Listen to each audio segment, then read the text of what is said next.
We are here at Cypress Creek Natural Area. We just arrived. It is a natural area maintained by Palm Beach County Department of Environmental Resources Management. It is free to the public, open from sunrise to sunset. But remember, there are no restrooms or trash bins. So plan accordingly and make sure you pack it in and pack it out. But you can kayak, you can go fishing, you can go hiking, or just come and enjoy the outdoors. Recreational fishing is a great physical activity to do because you walk from spot to spot, you walk to your fishing spot, you spend energy casting and carrying all of your tackle and equipment, and also if you hook up on a fish, you have to fight that fish from start to land. So it actually takes some energy to do that.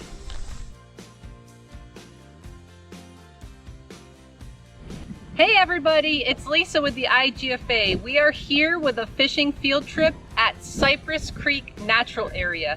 It is in Palm Beach County. It's primarily freshwater fishing, so we're actually going to try to target some bass today. Okay, so stay tuned, we'll see how we do. Okay, we already set our stuff up. We got our rods set up. We're out here on the fishing pier, and already I noticed something that we're going to pick up on our way out. We have a leftover container of worms and also a water bottle. Okay, we're definitely going to make sure that we pick this up and take it back with us. You always want to make sure you leave your fishing spot cleaner than when you came here and found it. So we say it's primarily freshwater. However, we can see some mullet actually jumping. So it could be a mix of fresh and salt, but we do have alligators here.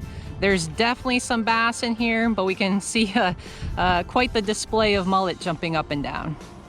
So for our tackle, what we're going to be using is a Zebco Splash open-faced spinning reel. And then we're going to start with some soft plastic, some artificial lures. So we have our tackle box here.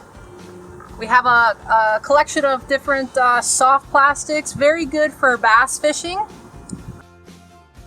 How we actually rig this up weedless style, we're gonna do a Texas rig, which means the weight is close to your hook. Okay, so I just slid my bullet weight on there. Now we have our hook. I'm going to do a Palomar knot. So fold the line. Put that folded end through the eye of the hook. Okay. Now I'm going to make an overhand knot so that I get that loop. Okay. Or I get that loop right there. This loop, we're actually going to take it around the whole entire hook, okay? And then just pull tight. You want all of the line above the eye of the hook. Okay, now you see we have this huge end right here. That's actually called your tag end. So this is where we're going to take our pliers and cut that tag end off, okay? We do not want to throw this tag end into the water or onto the ground because this fishing line can actually entangle another animal, and it just causes more pollution in the water, okay? So we're always going to put this in a recycling container, which I have in my bag, and then we're going to take it to a recycling center once, you know, my container's all filled up. Okay, so I'm just gonna hold on to this right now so that I can put it in my container later. But let's rig the worm, okay? So here we go. I'm going to put the head in first, maybe only about 1/4 of an inch, till it pops out as the hook bends. Okay, slide that worm up there. It's okay to put the worm covering your knot because that adds a little extra strength to that knot. Now to make it weedless, it does exactly what it says. You cover this this barb right here, this point, so that it doesn't catch the weeds in the water, okay? So we kind of mark with our thumb where the point is, where the barb is. Bend it toward the hook to make an L. Insert the point and then pull down. Sometimes the tip does come out and you can just maneuver the worm over it so that it's covered. And you want that worm as straight as possible. Okay, just like that. But that's a Texas style weedless rig.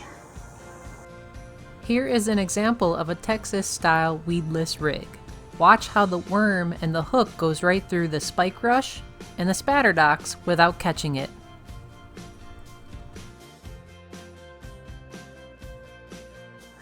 As you can tell, we are here in Florida, so it's the sunshine state. It's really hot and sunny, so make sure you have your sunscreen on, you have your hat, your sunglasses, make sure you're protected, some long sleeves. And also, when you go fishing, make sure you know your regulations, or if you're just doing catch and release, which is what we're doing today, you can just catch and release your fish. Today, we're going to target the largemouth bass. It's in a group called the black basses, but right here, it's the largemouth. And if we catch one, we'll do more identification, okay? Figure out some characteristics about that fish. And in my regulations, no person shall take in any one day more than 5 black bass, okay? So largemouth bass is not the only black bass. You also have Sewanee, spotted, Choctaw, shoal. Those are all considered black bass. So you can keep up to 5 of those fish in one day. Since we're only doing catch and release today, and we're using artificial worms, we have to cast a lot. And remember, to cast, first hold the line to the rod, open the bail, and even if you're staying 6 feet away from the next angler, just make sure you look behind you and so that you don't catch a tree or hook up on anything else that could be behind you. And then you release. But because you're using artificial worms, you have to be the one to move that bait in the water to make it look like something the bass wants to eat. So how you use artificial worms, you cast and reel it back in, cast and reel it back in. If the bass aren't biting, you can always switch up your technique. So you can cast, reel it back in, and then give a pause or a twitch every once in a while. And with casting, accuracy is the most important thing. And to find bass, you want to look to where you see vegetation and put your cast there. Or if you see a drop off where the color of the water is different. The good thing about Cypress Creek Natural Area is it has a lot of vegetation for the bass to hide under, because as the sun rises in the day, the light gets more intense and the bass, it kind of hurts the bass's eyes, so they're going to retreat in under the vegetation where there's shade.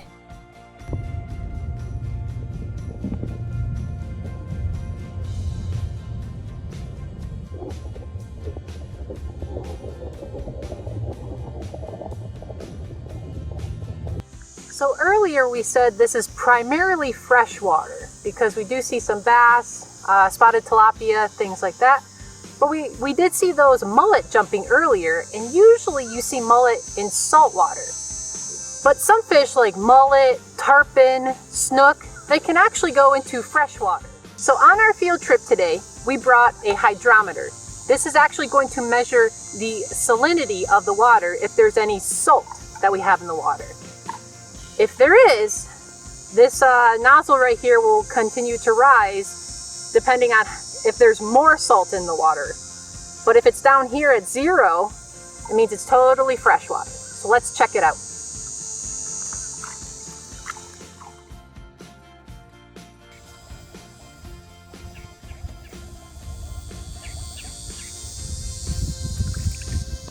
We just took the water sample and surprisingly, it does have a little salt. However, if it was the ocean, it would actually be pointing up here closer to 35 parts per thousand. But it is still way down here, almost completely fresh water. Now to get an accurate measurement, put it on the ground or on some even surface and take a look at it closer. So we can see that the arrow actually points to about 7 to 8 parts per thousand. This is almost completely freshwater, but it shows us there's a little salt in here, which means this is connected to some saltwater source. So let's investigate that source a little bit more with our map. Here we are fishing in Peacock Lake in Cypress Creek Natural Area. But if we go to the east, take a look. We have the Atlantic Ocean right here. So the saltwater goes into the river, the Loxahatchee River, and continues into these canals. And these canals all connect. And if we follow this one along into creeks and little rivers that lead all the way to Peacock Lake, that's where we were fishing. So it makes sense that the salinity of the water at Peacock Lake had a little bit of salt in it. So that also makes sense why we see mullet jumping. Because normally you find mullet in saltwater, but we also found them here at Cypress Creek Natural Area. Well, we did a few casts with the weedless rig. Didn't have any luck. The water seems to be a bit darker, so you want to do dark colors with dark water. If you have clearer water, then you want to do more naturals, maybe like that watermelon color. But because the water's a little darker, let's use a darker soft plastic worm, and we're going to hook it up wacky. Okay? So find like the smooth part in the worm. It's very easy. You just put the hook right through. Watch your fingers. And there you go, like that. So as it goes through the water, it kind of twitches back and forth. You can still use your weight. You can use your weight, or you can use it without a weight. But that's the wacky rig. We'll try that.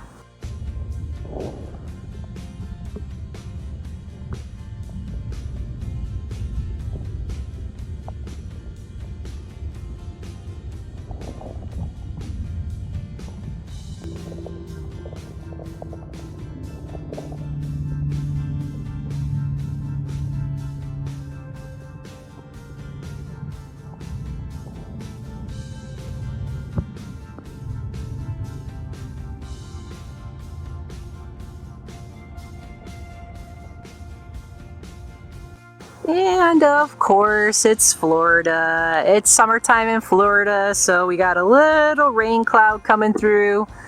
Not a problem. Everything we have is waterproof, including this camera, and you can fish in the rain. That's actually a good time to fish.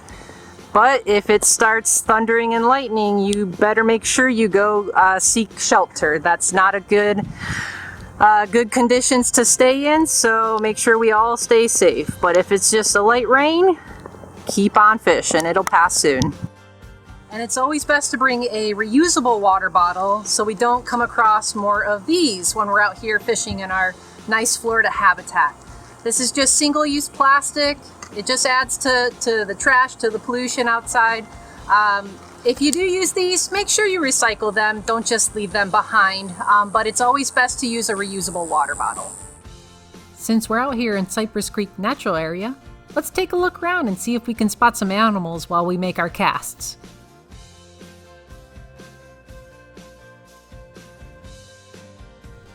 Look up in the trees. Look down on the ground.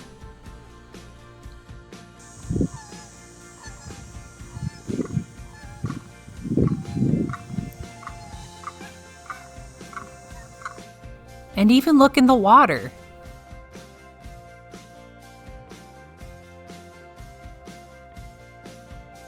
Oh, they're cleaning their area. They're cleaning out all the vegetation that keeps going into their area. Oh, really? Yeah, that's cool. Yeah, cool.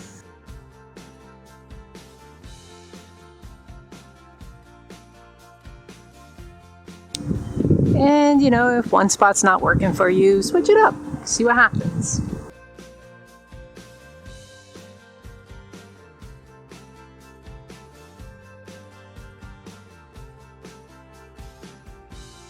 Okay, so we've been casting for over an hour now. Haven't caught any bass. So let's go take a break and take a hike around Cypress Creek Natural Area and see if we can find a few more of these plants, insects, and birds.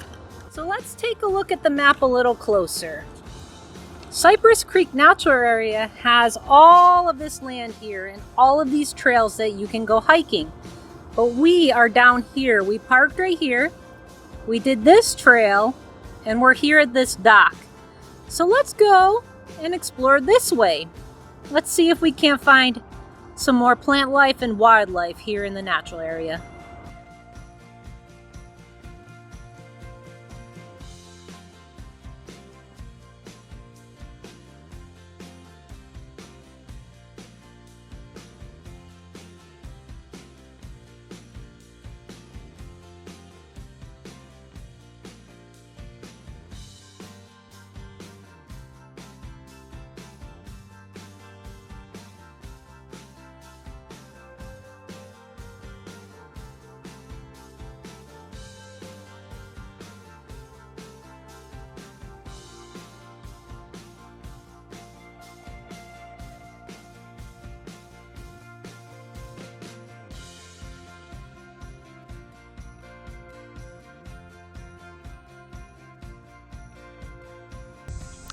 Wow, such a beautiful habitat, teeming with life.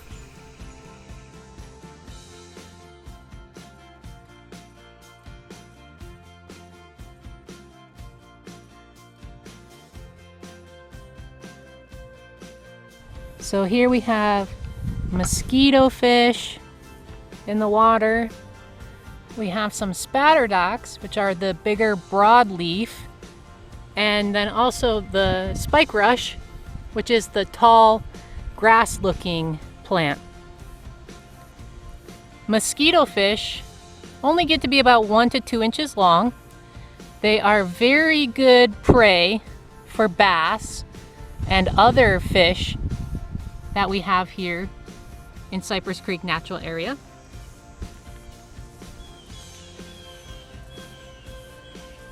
The reason why they're called mosquito fish is because they actually eat mosquito larvae in the water.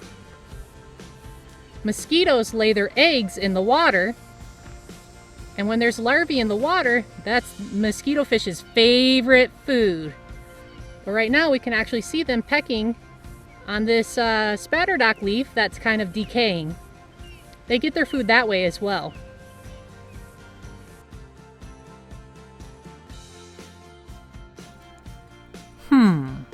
We're going to try one more spot before we go.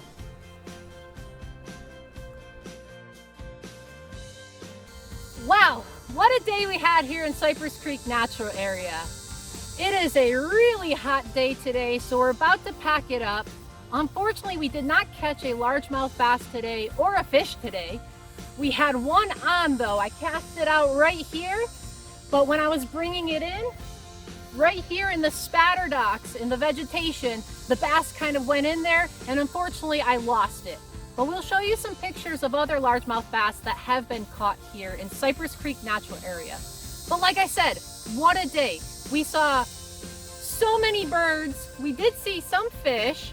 We saw a reptile along the way. We saw a lot of vegetation that we have here in natural areas that are part of the Florida Everglades.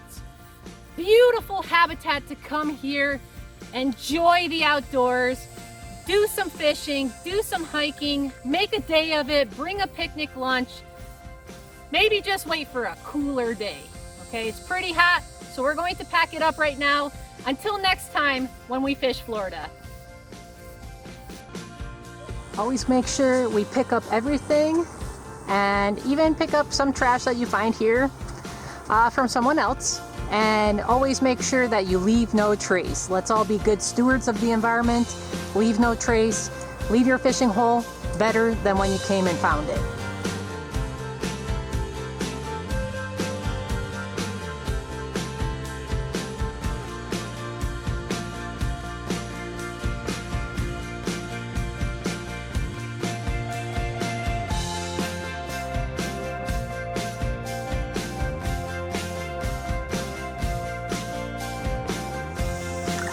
them right back into the water. And then keep fishing and enjoy the day. Thank you.